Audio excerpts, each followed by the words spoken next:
ข่าวพยากรณ์อากาศพยากรณ์อากาศประจำวันที่21สิงหาคม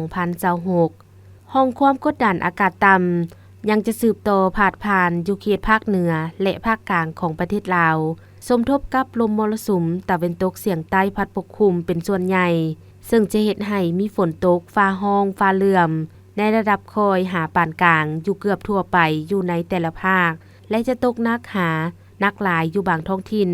พร้อมจะมีลมพัดแรงเป็นบางโอกาสตื่มอีกดังนั้นขอแจ้งเตือนถึงประชาชนบรรดาเผ่าองค์การปกครองและองค์การจัดตั้งทุกภาคส่วนจงมีสติระมัดระวังต่อสภาพฝนตกปานกลางหาตกหนักติดต่อกันหลายวันที่จะเฮ็ดให้มีน้ำท่วมสุท่วมยิ่งดินเจือนและน้ำท่วมอ่างในตัวเมืองขอให้ติดตามข่าวพยากรณ์อากาศจากกรมอุตุนิยมและอุทกศาสตร์อย่างต่อเนื่อง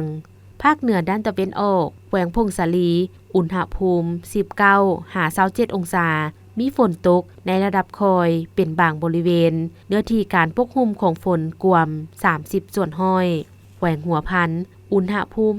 23 26 องศา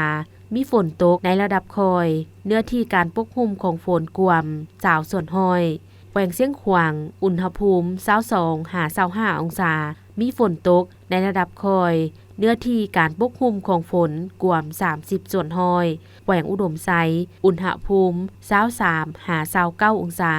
มีฝนตกในระดับคอยเป็นบางบริเวณเนื้อที่การปกคลุมของฝนกวม30ส่วนห้อยแขวงบ่อแก้วอุณหภูมิ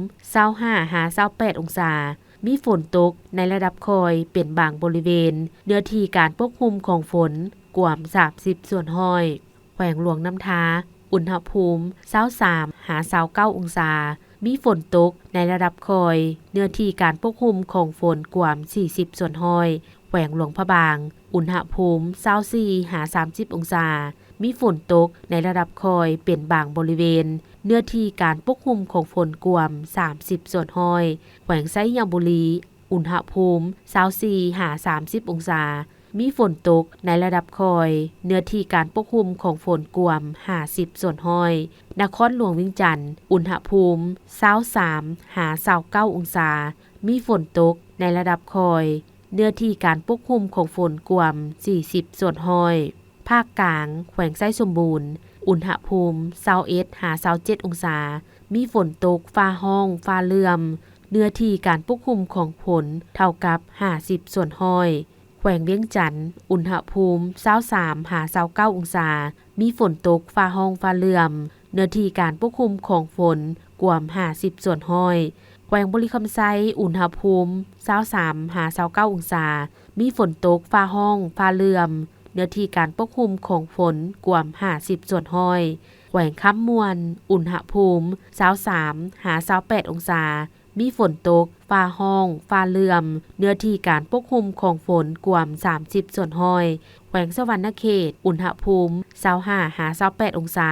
มีฝนตกฟ้าห้องฟ้าเหลื่อมเนื้อที่การปกคลุมของฝนกว่า30ส่วนห้อยภาคใต้แขวงจำปาสักอุณหภูมิ15-29 องศามีฝนตกฟ้าห้องฟ้าเหลื่อมเนื้อที่การปกคลุมของฝนกว่า40ส่วนห้อยแขวงสารวันอุณหภูมิ24-27 องศามีฝนตกฟ้าห้องฟ้าเหลื่อมเนื้อที่การปกคลุมของฝนกว่า40ส่วนห้อยแขวงเซกองอุณหภูมิ20-28 องศามีฝนตกฟ้าห้องฟ้าเหลื่อมเนื้อที่การปกคลุมของฝนกว่า30ส่วนห้อยแขวงอัตตปืออุณหภูมิ24-28 องศา